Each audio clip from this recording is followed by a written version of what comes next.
Assalamualaikum warahmatullahi wabarakatuh. Waalaikumsalam warahmatullahi wabarakatuh. Alhamdulillah wassalatu wassalamu ala sayyidina Rasulillah sayyidina wa maulana Muhammad ibn Abdullah wa ala alihi wa sahbihi wa mawalah. La haula wa la quwwata illa billah, amma ba'du. Bapak-bapak, ibu-ibu, saudara-saudara kaum muslimin rahimakumullah. Pada pertemuan yang lalu sudah saya jelaskan bahwa hidup selalu berakhir dengan kematian. Apabila datang kematian menimpa seseorang, datanglah kiamat baginya.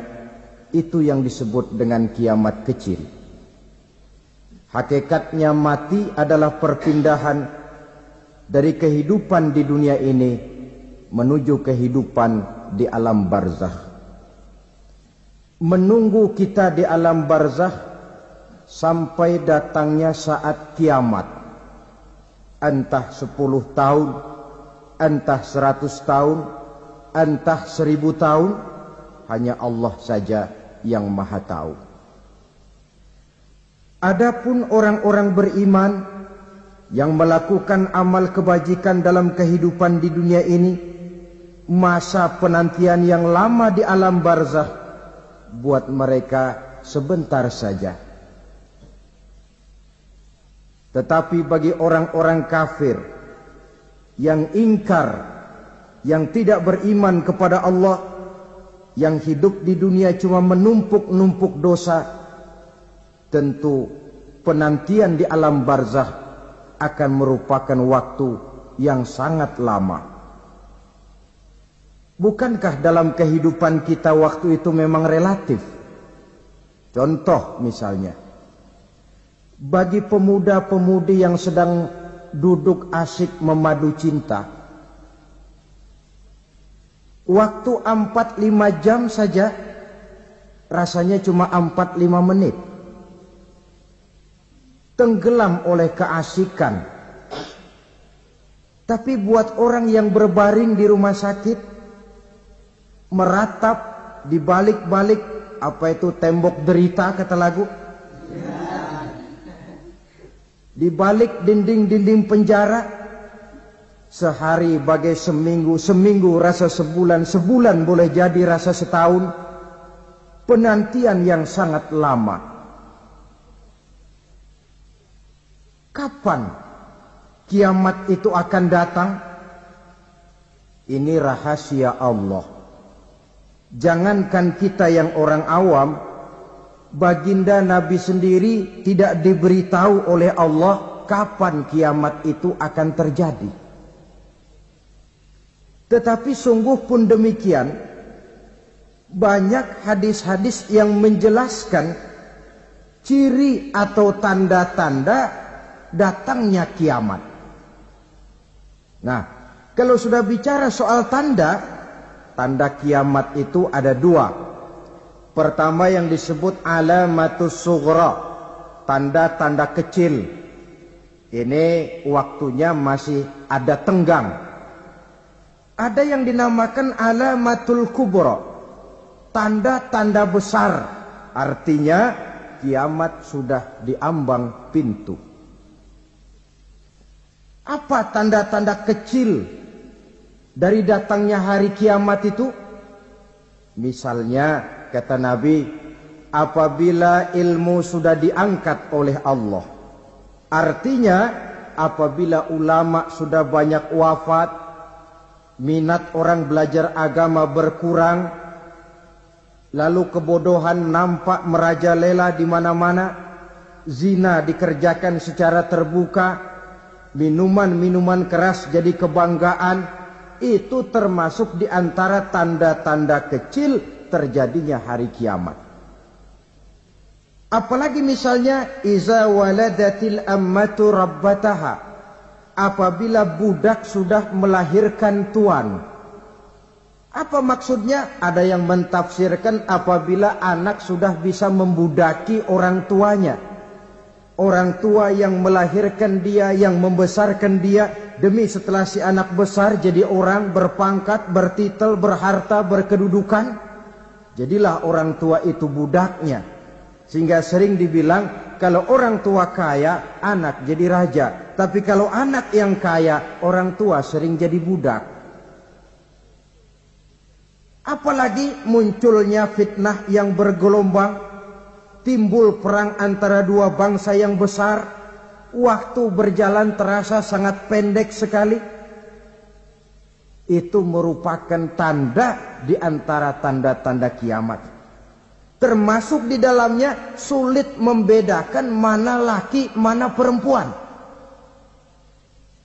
Kan kalau tanda-tanda kayak begini sekarang sudah banyak kita lihat kan? Ulama banyak wafat, penggantinya sulit. Zina dikerjakan berterang-terangan, minuman keras jadi kebanggaan. Banyak anak membudaki orang tuanya, sulit membedakan mana laki, mana perempuan. Kadang-kadang dari belakang kita lihat perempuan bener, begitu kita colek nengok jenggotan.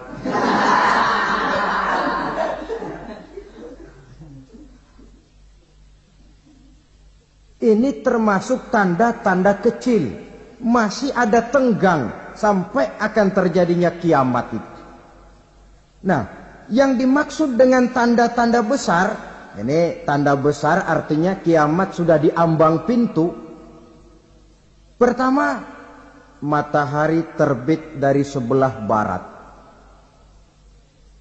Apabila matahari sudah terbit dari arah sebelah barat, tertutuplah sudah pintu taubat.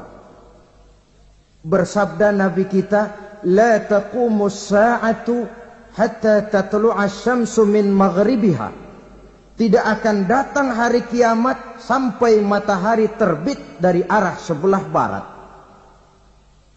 Fa iza tala'at, manakala matahari telah terbit dari arah sebelah barat, wara'ahan nasu, manusia banyak menyaksikan itu, amanu ajma'un, mereka pun lalu beriman.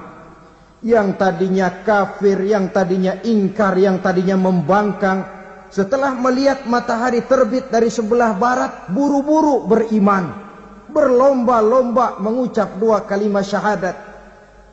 Tapi apa yang terjadi?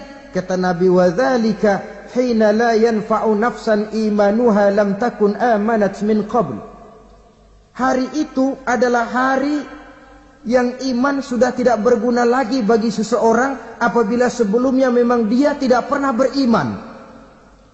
Au kasabat fi imaniha khaira, atau beriman tetapi tidak pernah melakukan kebajikan di dalam keimanannya itu. Hari yang sudah kasib, hari yang sudah terlambat, beriman tidak akan ada gunanya lagi. Ini pelajaran buat kita. Sebelum sang surya terbit dari sebelah barat, sebelum nafas sampai di tenggorokan, artinya pintu taubat masih terbuka. Kalau dua hal itu sudah terwujud, nafas sudah sampai di kerongkongan, atau matahari sudah terbit dari arah sebelah barat, tertutuplah sudah pintu taubat. Tak ada lagi gunanya pangkat, jabatan, harta, bahkan beriman pun dalam suasana macam itu. Too late, kata orang Kulon. Sudah terlambat. Matahari terbit dari arah sebelah barat. Itu tanda besar, artinya kiamat sudah di ambang pintu. Lalu apalagi tanda besar? Munculnya Dajjal. Dajjal artinya pendusta-pendusta yang menyesatkan manusia. Ada dua macam Dajjal, saudara. Ada Dajjal kecil. Ini Dajjal kelas teri. Kalau ini sejak zaman Rasulullah sudah ada itu. Tiap zaman ada. Di zaman Rasulullah misalnya Ada yang bernama Aswad al-Unsi dari Yaman. Ada yang namanya Musailamah al-Kazzab dari Yamama. Ada yang namanya Ibnu Sayyad dari Madinah. Ini dajjal-dajjal di zaman Rasul. Musailamatul Kazzab memproklamirkan diri jadi nabi dia. Di zaman Rasul masih hidup. Ini dajjal zaman Nabi. Di zaman sahabat muncul dajjal-dajjal. Di zaman kita sekarang ini dajjal-dajjal pun gentayangan. Dajjal-dajjal kelas teri. Kerjanya mendustakan manusia, menyesatkan manusia, memalingkan manusia dari jalan yang benar dan diridhoi oleh Allah Subhanahu wa taala. Adapun yang merupakan tanda besar dari datangnya kiamat, dajjal-dajjal kelas kakap. Pembohong-pembohong besar yang menyesatkan masyarakat manusia berpaling dari jalan Allah mengikuti jalan mereka. Apa sih ciri dajjal itu? Kata Nabi dalam hadis Bukhari Muslim, "Innad dajjala", sesungguhnya yang namanya dajjal itu yakhruju, satu saat akan muncul mendekati hari kiamat. Wa inna ma'ahu ma'an, si dajjal ini membawa air. Wa naran, dan juga membawa api. Dua simbol. Di tangan yang satu dia bawa air, di tangan yang satu dia bawa api. Wa ammal ladzi yarahu an-nasu ma'an fanarun. Adapun yang orang banyak lihat air, hakikatnya adalah api. Yang dilihat api, hakikatnya adalah air. Oleh sebab itu, kalau api yang ditawarkan, ambillah air. Kalau air yang ditawarkan, pilihlah api. Maksudnya apa ini? Ini bahasa simbol, saudara-saudara. Dajjal bicaranya seolah-olah untuk kepentingan manusia, menawarkan surga. Surga yang dia tawarkan hakikatnya neraka.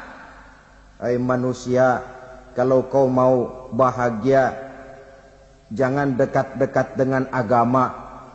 Solat itu tidak efektif dan efisien, tidak produktif dari segi ekonomi itu. Menghadiri majelis taklim cuma buang-buang waktu. Tahajud, tasbih, tahlil, baca Quran, apa itu? Pekerjaan mubazir saja. Hidup ini cuma sekali, masa yang cuma sekali, manfaatkan dengan sebaik-baiknya. Mumpung, dibawanya sifat mumpung tetapi dalam pengertian yang sangat negatif. Bicaranya seolah-olah untuk kepentingan manusia, tetapi sebenarnya menjerumuskan manusia. Menawarkan air, tapi sebenarnya api. Menawarkan api, tapi hakikatnya air. Buat apa kamu sholat? Buat apa kamu bayar zakat? Buat apa kamu puasa? Surga yang dicanangkan Dajjal, hakikatnya neraka. Neraka yang digambarkan Dajjal, pada dasarnya adalah surga. Jadi memutarbalikkan fakta itu kerjaan Dajjal. Yang hak jadi batil, yang batil dibilang hak, yang benar jadi salah, yang salah malah jadi benar. Tuntunan disuruh jadi tontonan, tontonan malah menjadi tuntunan. Itu pekerjaan Dajjal profesinya. Zamannya Nabi Adam, Dajjalnya kan iblis. Betul? Betul. Apa sih gang kerayuan iblis itu? Allah setelah menciptakan Nabi Adam kan bilang, Adam, kau dan istrimu Hawa tinggal di surga ini. Seluruh fasilitas yang ada di surga persilahkan kau nikmati. Satu yang tidak boleh, jangan coba-coba dekati pohon khuldi. Dekat saja jangan, apalagi sampai memetiknya. Datang Dajjal yang namanya iblis ini. Adam, kamu tahu nggak kenapa tidak boleh makan buah khuldi? Ya nggak tahu, pokoknya saya dilarang. Bodoh kamu Dam. Khuldun artinya kekal. Kalau kamu makan itu buah, kau akan kekal di surga buat selamanya. Allah tidak kepengen, maka dilarang kamu makan buah khuldi. Kalau kau ingin kekal di surga Adam, makan saja. Saya bicara begini ini untuk kepentingan kamu Adam. Ini kan ciri-ciri Dajjal.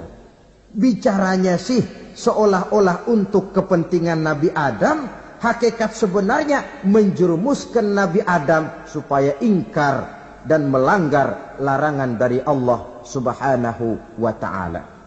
Jadi setelah muncul Dajjal, timbul kekacauan-kekacauan di masyarakat. Banyak yang terpengaruh, terpedaya dan terpesona. Termasuk mereka yang memproklamirkan diri jadi nabi.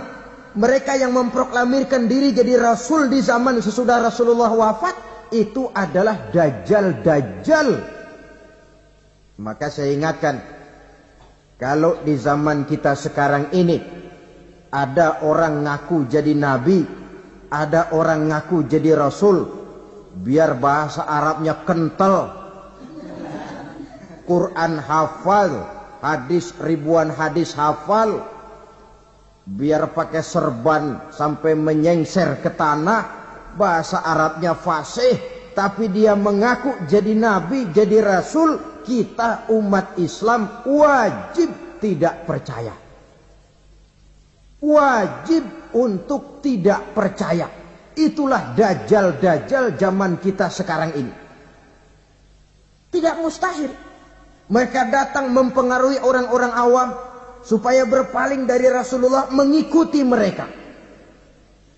Nah, di akhir zaman nanti, mendekati hari kiamat, Dajjal ini muncul, Dajjal kelas kakap, menyesatkan masyarakat manusia untuk berpaling dari Islam, mengikuti seruan mereka.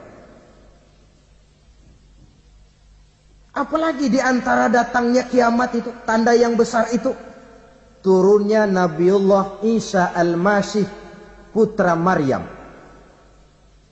Menurut berbagai hadis yang sahih, Nabi Isa Al-Masih nanti akan turun lagi. Tidak membawa risalah yang baru, tapi meluruskan risalah Islam ini yang telah banyak ditinggalkan oleh masyarakat. Bahkan ada hadis menjelaskan beliau akan membunuh Nabi, mematahkan kayu-kayu salib, lalu melaksanakan haji dan umrah mengikuti syariat Nabi Muhammad, bukan membawa agama baru. Menjadi semacam mujaddid, reformer, menyelamatkan manusia dari bisikan Dajjal.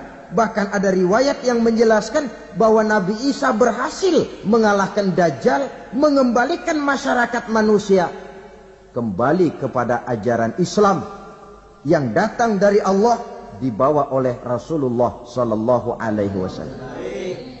Dengan kata lain, turunnya Nabi Isa bukan sebagai nabi dan rasul baru, tetapi mengikuti syariat Nabi kita Muhammad sallallahu alaihi wasallam. Saudara hadirin, ibu-ibu hadirat yang saya hormati. Kemudian apalagi di antara tanda-tanda besar akan datangnya kiamat itu?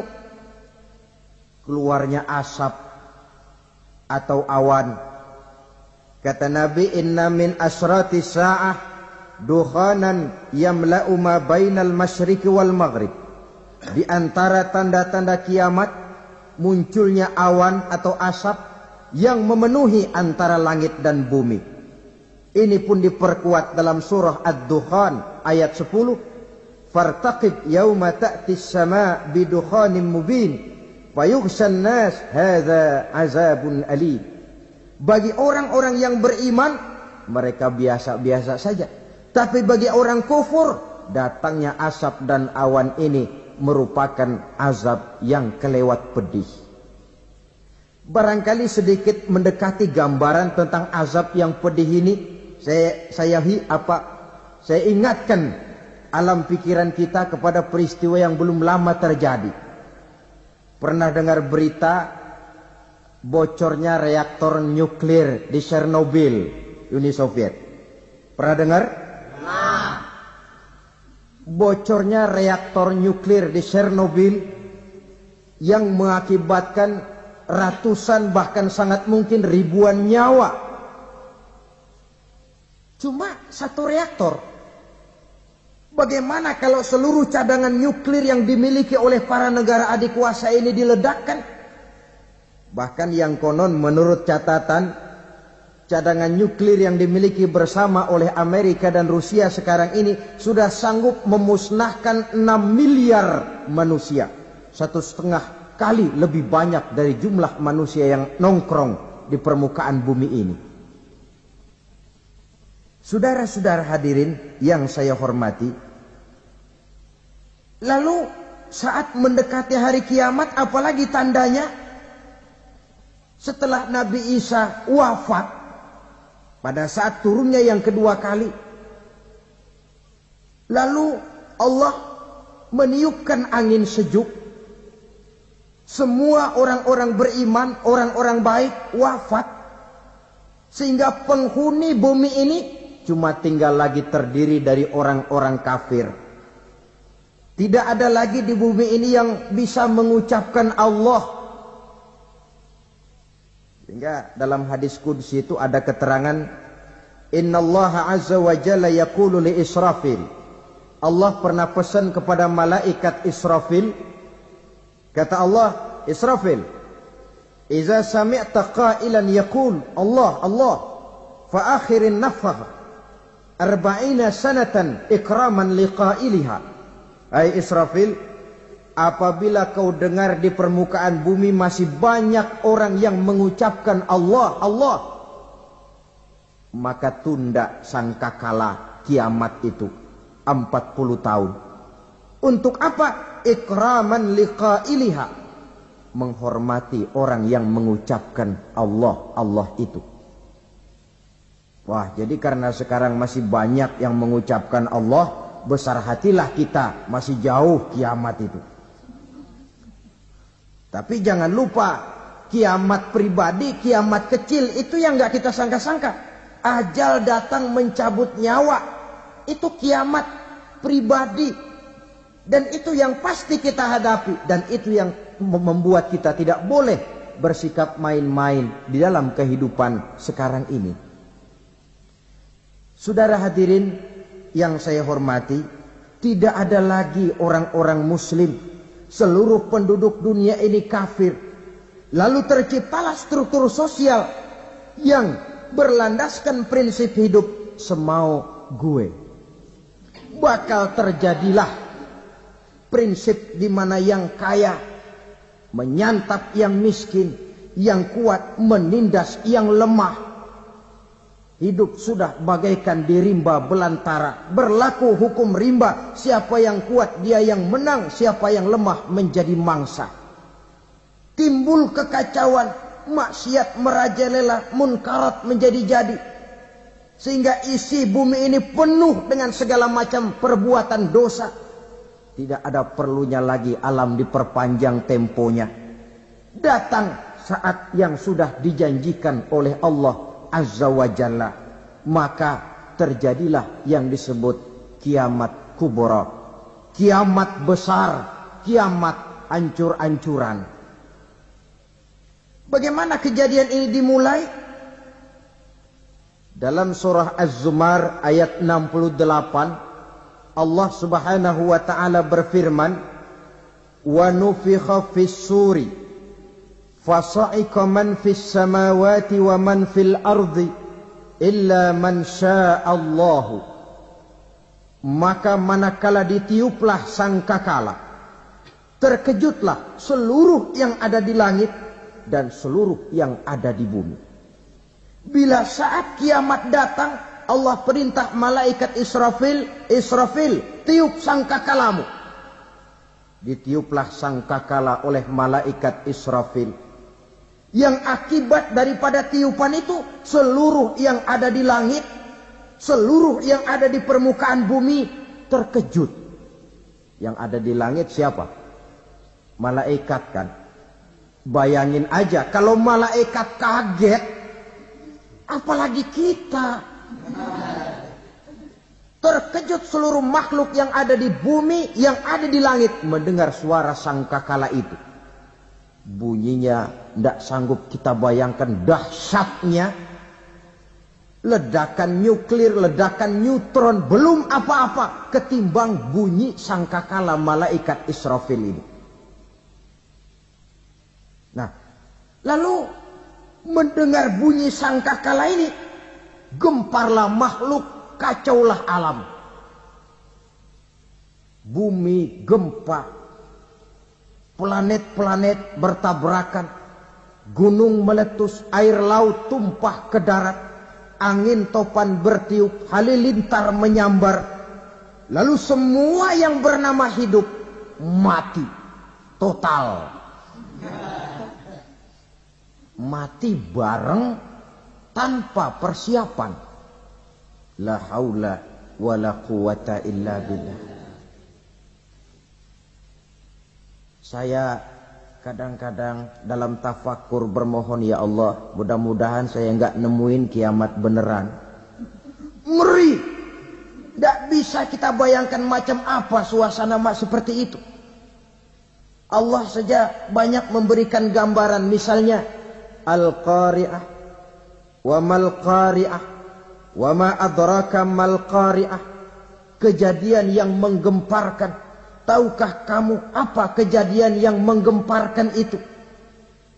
Yauma yakunun nasu kal farasil mabsus wa takunul jibalu kal ihnil manfus. Pada saat itu manusia berterbangan bagai kupu-kupu. Gunung berterbangan seperti kapas ditiup angin. Gunung saja macam kapas, konon lagi manusia. Kematian total, mulai semut sampai gajah mati, jin mati, iblis mati, malaikat mati. Malaikat saja mati. Saudara hadirin yang saya hormati, kematian total yang tanpa persiapan. Orang bilang, Pak, kalau mati bareng begitu yang repot malaikat maut dong ya. Cabut sana, cabut sini. Itu kalau menurut logika kita. Mestinya begitu menurut logika. Tapi logika juga yang bilang, enggak perlu serepot itu. Sebab untuk mematikan listrik di wilayah DKI, di wilayah Jakarta, enggak perlu tiap rumah didatengin, matiin, ya lama. Cukup dari kantor pusatnya saja PLN tekan satu tombol, gelaplah seluruh Jakarta. Saudara hadirin yang saya hormati, kematian total. Lalu setelah kematian total, planet-planet juga mati, dalam arti tidak bergerak dan beredar. Angin mati, dalam arti tidak bertiup. Air mati, dalam arti tidak ada riak gelombang. Pokoknya semua mati. Kullu nafsin za'iqatul maut. Semua yang bernafas mati. Dalam ayat lain, kullu man 'alaiha fan. Semua yang ada di permukaan bumi fana. Yang kekal cuma Allah subhanahu wa ta'ala. Yang paling belakang mati, malaikat maut dan malaikat Israfil. Tapi mati juga sesuai dengan janji Allah. Menurut hadis Bukhari Muslim dari Abi Hurairah, masa tenggang waktu antara kematian total pada tiupan sangkakala pertama dengan proses kebangkitan pada tiupan sangkakala kedua 40 lamanya. Tidak dijelaskan oleh Abi Hurairah 40 jam, apa 40 hari, apa 40 tahun. Hadis-hadis cuma menyebutkan 40 saja. Sunyi alam. Yang tinggal cuma Allah saja lagi. Ketika itu Allah berseru-seru, katanya, limanil mulkul yauma. Siapa para penguasa hari ini?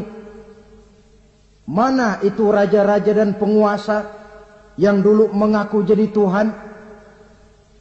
Fir'aun. Mana Fir'aun sekarang? Yang dulu jadi raja, merasa berhasil, sombong, lalu tidak mau turun-turun dari kekuasaannya. sampai kepada puncak kekurang ajarannya mengangkat diri jadi Tuhan. Mana itu Fir'aun? Namrus, mana sekarang Namrus? La ilaha illa ana. Ternyata tidak ada Tuhan lain selain daripada aku, kata Allah. Proses kemudian, saudara-saudara, turunlah hujan dari langit. 40 lamanya hujan itu. Tidak jelas juga 40 jam apa 40 hari. Setelah air turun membasahi, datanglah tiupan sangkakala yang kedua. Semua yang bernama mati bangkit dari kuburnya masing-masing. Ini yang disebut Yaumul Ba'thi, hari kebangkitan. Allahu Akbar. Pada saat kita bangkit dari kubur kita masing-masing, kumpul di padang mahsyar namanya. Bayangin aja, saya sendiri nggak sanggup bayangin. Manusia sejak zaman Adam sampai zaman kiamat kumpul bareng di tempat sama. Berapa banyaknya itu?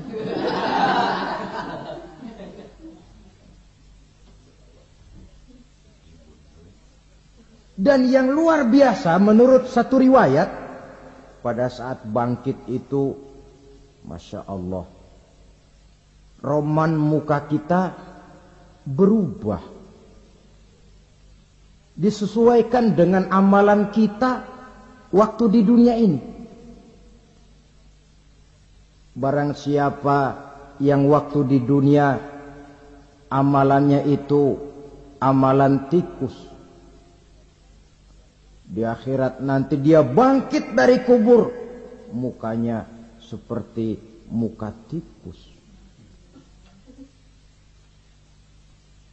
Gagah betul badannya, tapi mukanya seperti tikus.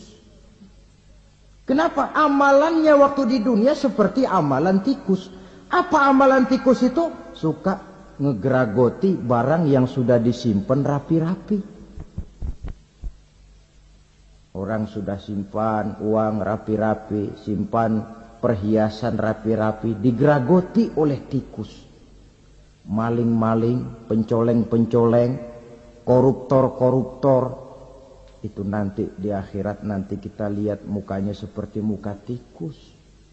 Oh, ini waktu di dunia suka nyolong, mukanya seperti muka tikus. Barang siapa yang waktu di dunia ini amalannya itu amalan macan, dia akan bangkit nanti mukanya seperti muka macan. Apa amalan macan? Macan itu amalannya menang-menangan. Orang yang mau menang saja nggak mau mengalah. Coba lihat di hutan. Kenal hutan nggak? Nah. Di hutan, raja hutan di mana-mana pasti macan. Betul kan? Betul. Padahal hutan belum pernah bikin pemilihan umum. Tapi macan tidak peduli ada pemilihan umum apa tidak, pokok saya raja. Sebab apa? Macan jadi raja itu bukan karena benar, tapi karena kuat jadi raja.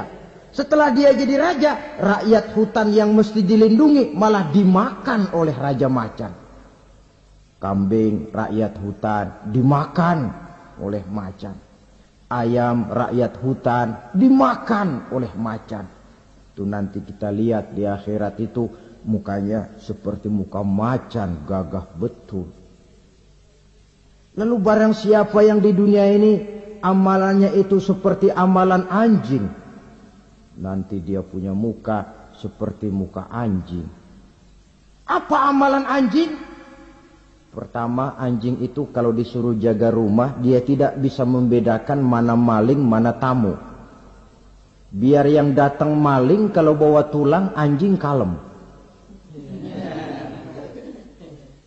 Yang kedua, anjing itu akan setia kepada siapa saja yang memberinya roti. Siapa yang memberinya roti, itulah majikannya. Apa kata majikannya pasti dia laksanakan. Soal benar atau salah dia tidak peduli. Setelah anjing dapat roti, dia tidak punya pilihan lain kecuali bilang, abdi mah kumaha juragan wae ayeuna mah.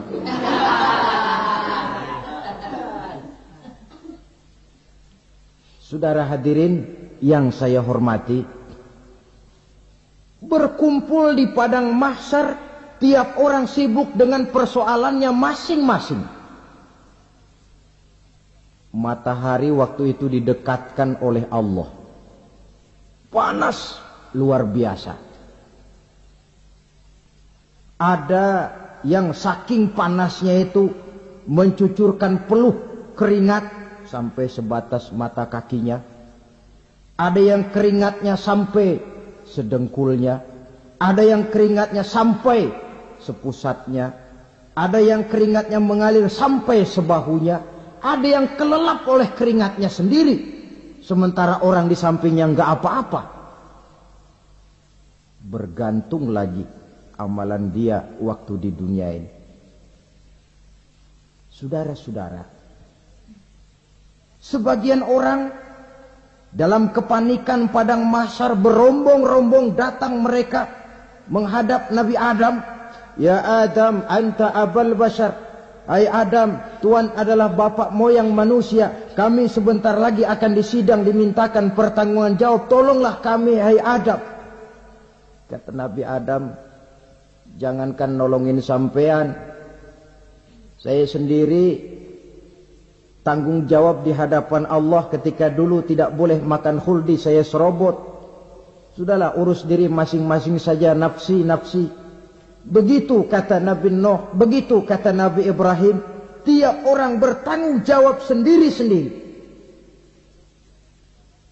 Ketika itulah saudara-saudara, nikmatnya menjadi umat Nabi besar Muhammad sallallahu alaihi wasallam.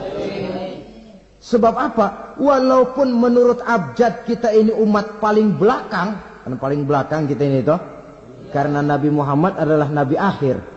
Tapi akan dihisap lebih dulu, lewat di atas sirat lebih dulu, masuk surga lebih dahulu ketimbang umat-umat belakangan. Ketika Rasul mendekati ajal, beliau tanyakan itu kepada malaikat Jibril.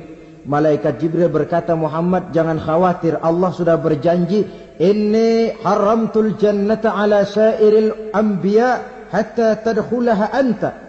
Wa haramtuha ala sairil umami hatta tadkhulaha ummatuka. Surga aku haramkan buat seluruh nabi kecuali kalau engkau Muhammad sudah masuk ke dalamnya. Dan surga aku haramkan buat seluruh umat kecuali kalau umatmu Muhammad sudah masuk ke dalamnya. Logikanya, walaupun menurut abjad kita umat paling belakang, bakal dihisab paling dulu, lewat di atas sirat paling dulu, masuk surga paling dulu, kalau mampir ke neraka juga paling dulu. Ya resiko. Jangan mau enaknya aja paling dulu. Saudara hadirin yang saya hormati, setelah masa kebangkitan, itu jangan dikira begitu bangkit langsung diperiksa. Masih menunggu menanti ribuan tahun perhitungan padang mahsyar untuk sampai kepada proses yang disebut yaumul hisab, hari perhitungan. Seorang demi seorang bakal dipanggil. Bayangkan saja, kita se-RT saja di absen, kadang-kadang perlu waktu lama. Ini manusia sejak zaman Nabi Adam sampai datang hari kiamat, satu demi satu disidang di hadapan Qadhi Rabbul Jalil. Status sosial copot sudah waktu itu. Yang pernah jadi hartawan di situ tidak lagi kelihatan kehartawanannya. Yang pernah jadi jenderal tidak lagi dipanggil jenderalnya. Yang ustadz tidak lagi dipanggil al-mukarramnya. Seluruh status sosial selesai.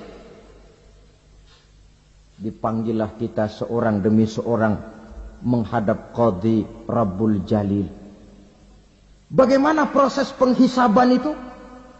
Pertama proses tanya jawab.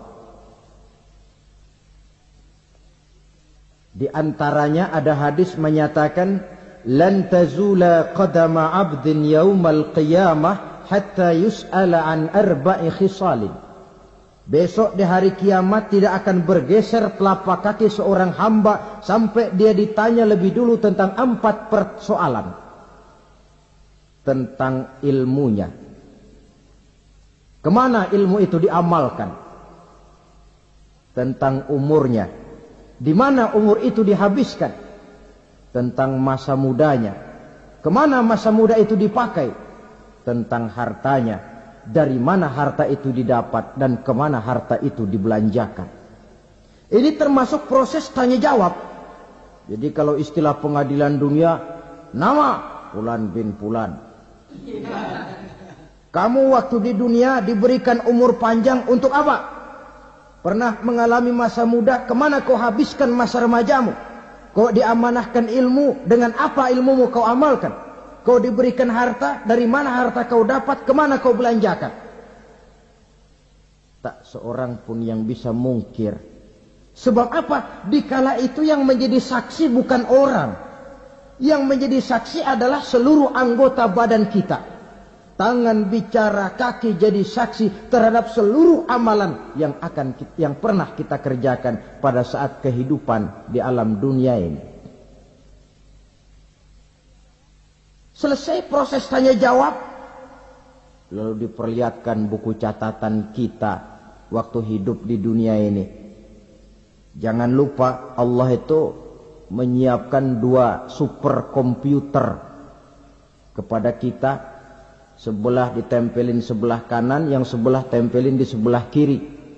Komputer itu namanya Raqib dan Atid.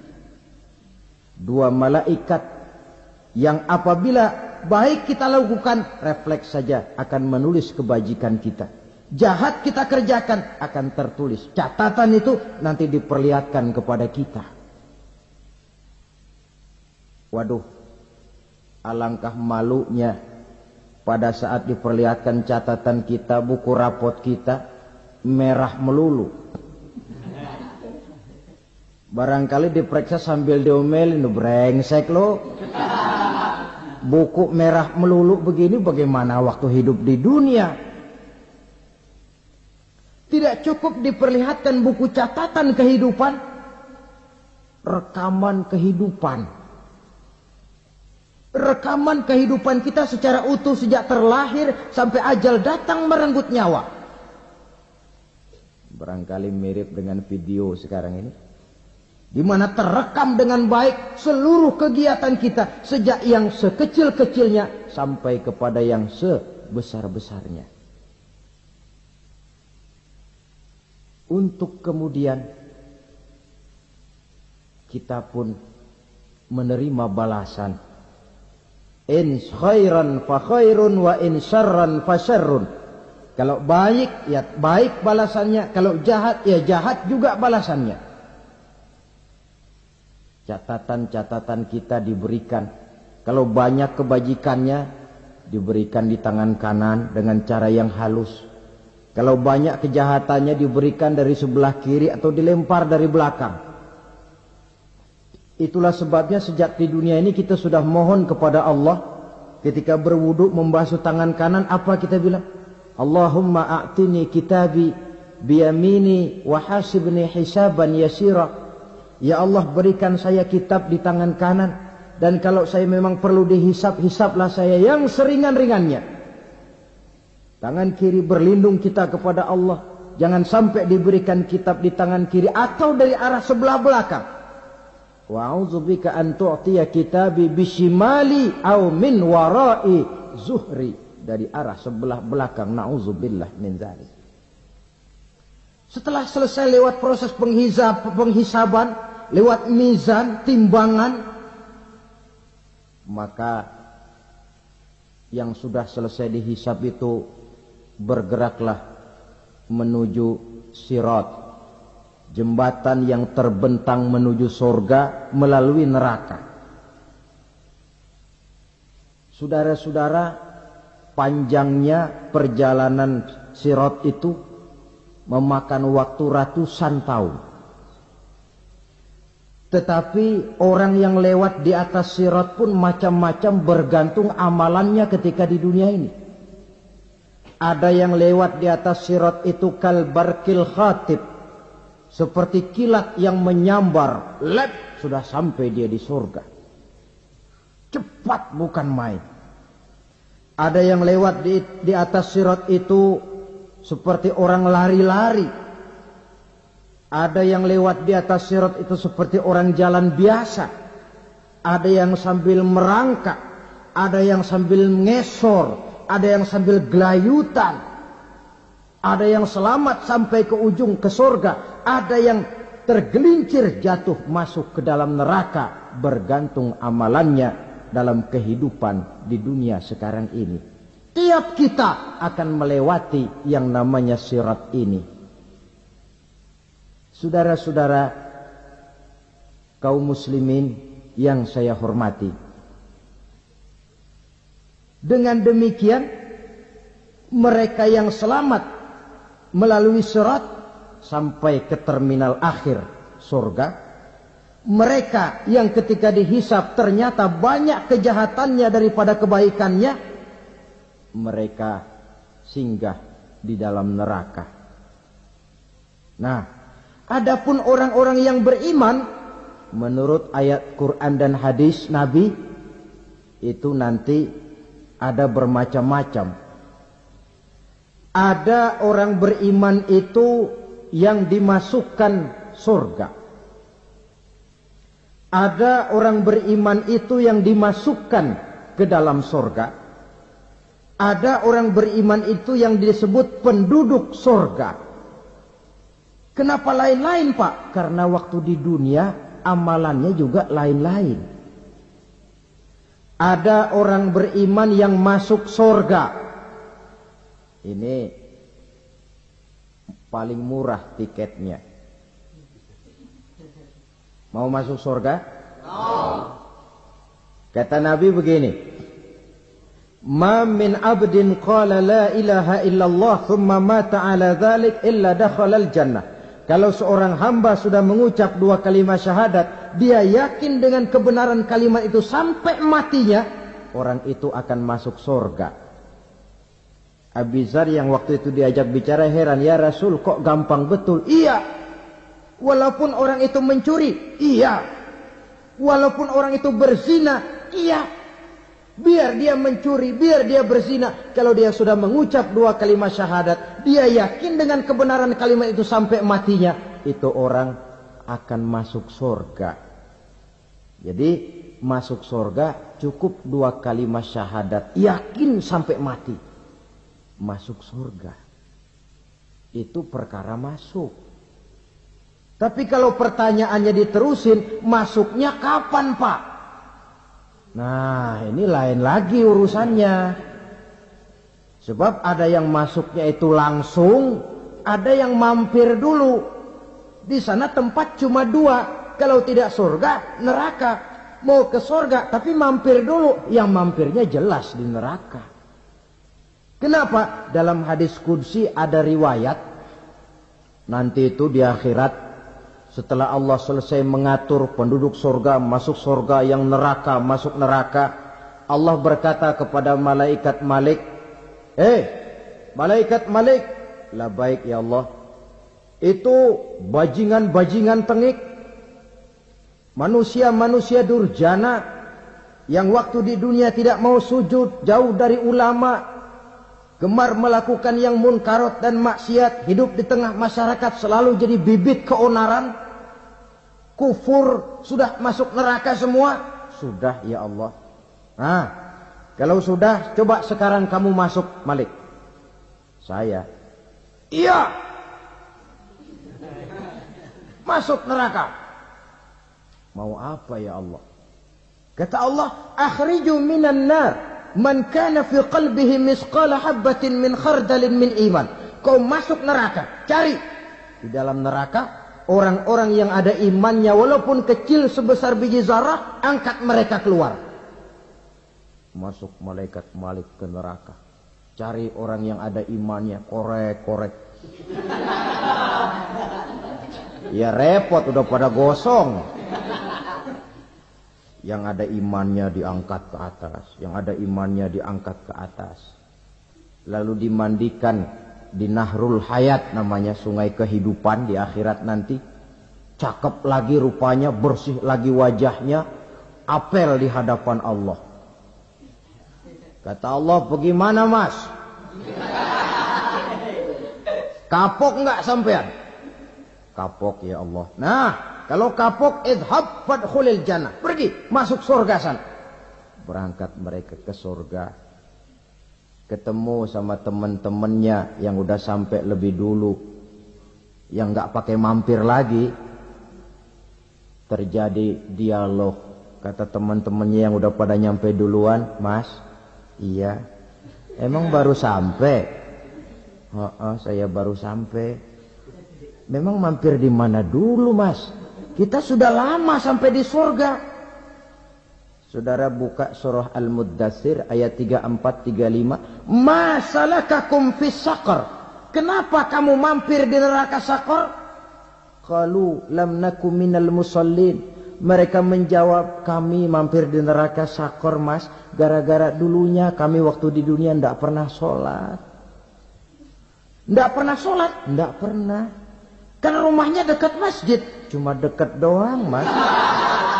Sholat mah enggak saya. Enggak pernah ngasih makan fakir miskin. Enggak pernah hadir di majelis taklim. Pendeknya enggak pernah melakukan kebajikan. Maka saya pun mampir di neraka Saqar. Untung betul saya punya iman mas, sedikit. Waktu hidup di dunia dulu saya pernah mengucap 2 kalimat syahadat. Sekali-kalinya waktu mau kawin. Masya Allah. Untung saja kawin. Kalau nggak kawin, polos.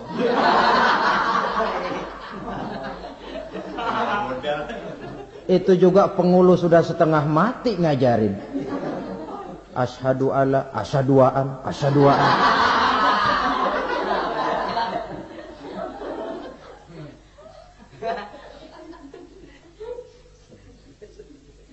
Ini namanya masuk surga. Ada mampir dulu.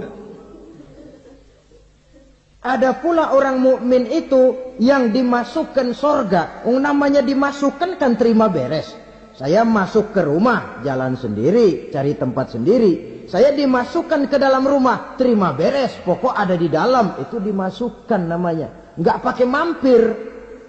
Tapi tentu tiketnya lebih mahal ketimbang yang pertama tadi. Apa kata Allah? Innal ladzina amanu wa amilus salihat la ukaffiranna anhum sayyi'atihim wa la udkhilannahum jannah. Sesungguhnya orang-orang yang beriman kemudian beramal soleh, kami hapuskan segala dosa dan kesalahannya, kami masukkan mereka ke dalam surga. Lihat ayatnya. Allah yang memasukkan, kita yang dimasukkan. Tidak pakai transit, tidak usah mampir. Cuma tidak cukup syahadat, tidak cukup amanu, tapi diiringi dengan wa'amilus salih. Iman, amal. Tidak cukup syahadat, lalu dibuktikan dia sholat, dia zakat, puasa, lalu dia melakukan berbagai macam kebajikan. Ini yang menyebabkan dia tidak pakai mampir di tempat yang bernama Saqar. Lalu ada pula orang mukmin itu yang disebut penduduk surga. Wah, ini sudah VIP ini. Ashabul jannah, penduduk surga. Siapa mereka? Kata Allah, innal ladzina amanu summa istaqamu fala khaufun 'alaihim wala hum yahzanun ulaika ashabul jannah hum fiha khalidun.